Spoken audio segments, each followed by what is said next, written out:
my grandmother is 96 now.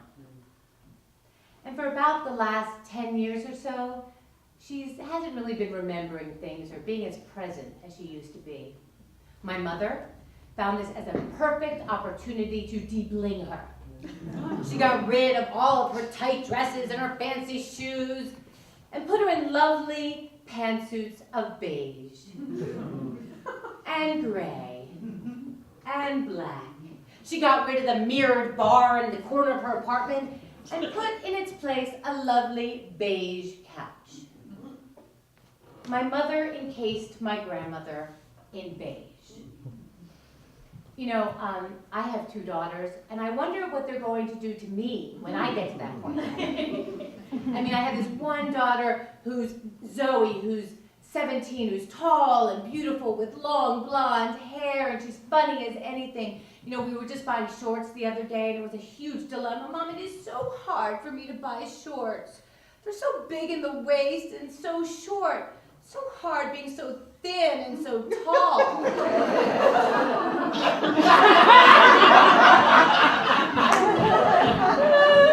And then there's Phoebe, who's 12. Phoebe, like my mother, likes to tell everyone what to do. She's beautiful. She has beautiful brown hair and big blue eyes and smart as a whip. She came out of the womb sounding like she smokes 2 packs of Camel cigarettes. She would sit in the back of the car when she was 3 years old, sitting in her car seat. My husband will be driving. Daddy, Daddy, do you know where you're going, Daddy? I know where I'm going, Phoebe. I've got it. Daddy, I don't think so. Daddy, do you have a map? I think you should look at a map. Phoebe, I'm good. I'm really good, Phoebe, sweetheart. I'm okay. Daddy, there must be a map here somewhere.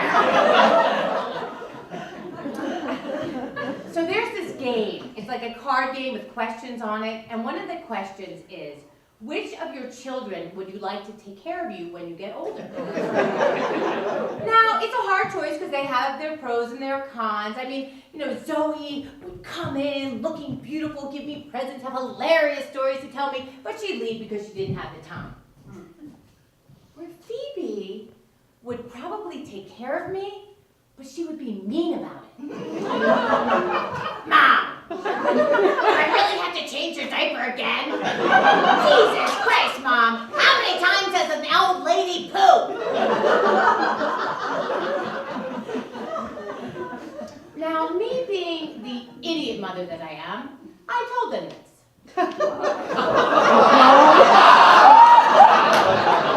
And this is true. Zoe says, oh, really, Mom? I don't have the time. And Phoebe says, Mom, you don't know anything. So, maybe being encased in beige isn't so bad. You know, I was thinking about this. I mean, how could my mother not go through menopause? I mean, even if your period stops, you know, suddenly, you go through some hormonal changes, right? And then I did remember a time when my mother's behavior was a little bit erratic. I was 21 years old, and I brought my new boyfriend, Pat, to come meet my parents. He stayed at our home. He was sleeping in my brother's room, and I was sleeping in my room. In the morning, I woke up.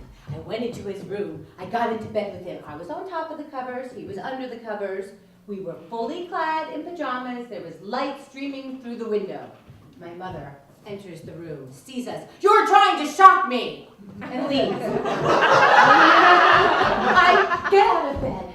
I go downstairs. My mother's making hot cereal. She has the box of cold hot cereal in her right hand. She flings it at me and wrestles me to the floor. My mother is little. I could totally take her. But she's my mom. So instead, I push her off of me, grab Pat, and we leave for the day. I don't know. Call me crazy, but that sounds like hormones to me. Things were getting so difficult for my father, he once spoke to my brother and I and said that he was thinking of maybe even separating from my mother for a while. Well, he never separated from my mother. In fact, they were married for 51 years. And my father passed away last July. My mother, who needs to keep moving, was forced to sit still with him during chemo, radiation, and then finally those final hours next to him in their bed together.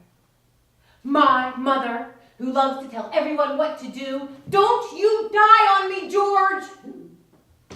was forced to realize that that was one time he wasn't going to listen to her. My mother, who likes to hold on to control for dear life, had to let go. And finally had to let go of him. She had to say goodbye to her best friend for 51 years. You know, I'm actually lucky enough to be married to my best friend. In fact, today is our 22nd wedding anniversary.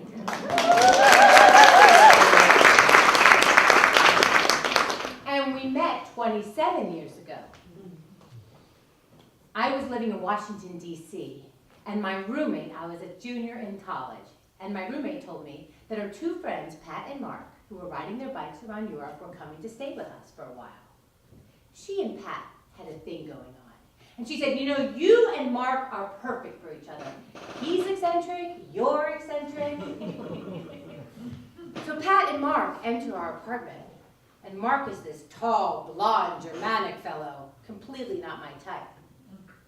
Pat, on the other hand, is kind of a mixture between a young Aidan Quinn and Baryshnikov, with a kind of Frenchy flair about him. Completely my type. But he was with Deirdre.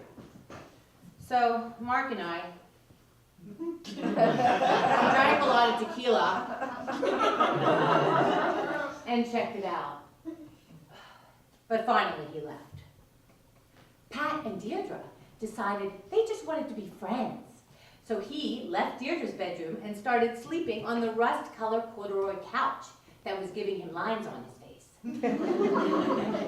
I remember one night sitting on the couch, Pat was sitting on the floor, we were watching television, and I started rubbing his head as a friend. But I had a little tingling inside. I remember walking home from a party at 3 o'clock in the morning, just as friends. "Hey, we should see the movie Mask with Cher. Oh, I'll bring the beer." The next night, I had my big 80s purse. We went to B. Rose Liquor and filled it with beer. Of course, we were late for the movie, so we had to sit in the front row. Excuse me.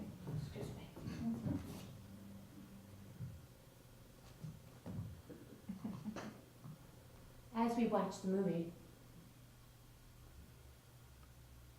Pat took my hand.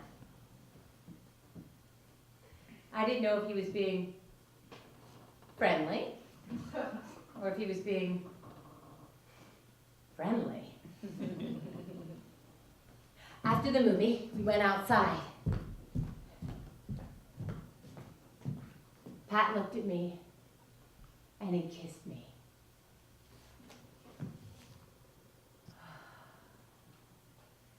You know those kisses that come as a surprise? They start at your mouth and they go through your entire body. After he kissed me, he looked at me in the eyes and he said, "Yabba dabba doo."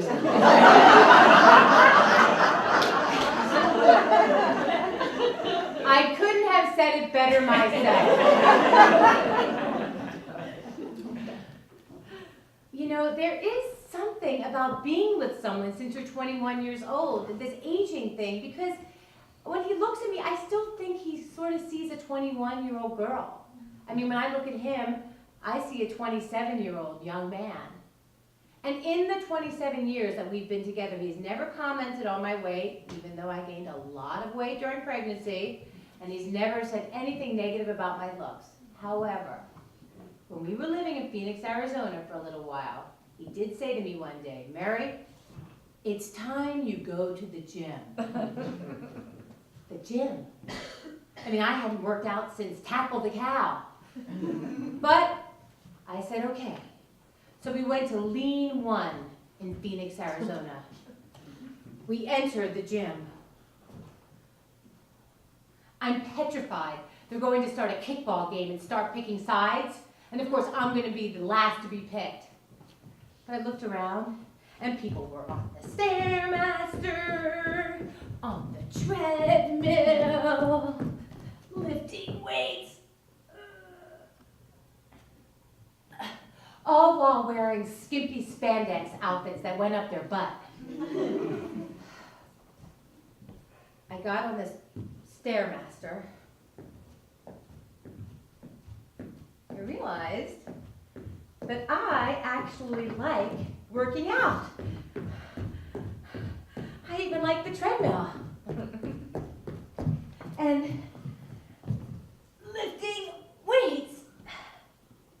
And after a while, I was wearing skimpy spandex outfits that went up my butt. At 48 years old, I love to work out. I've done triathlons, I work out pretty much every day.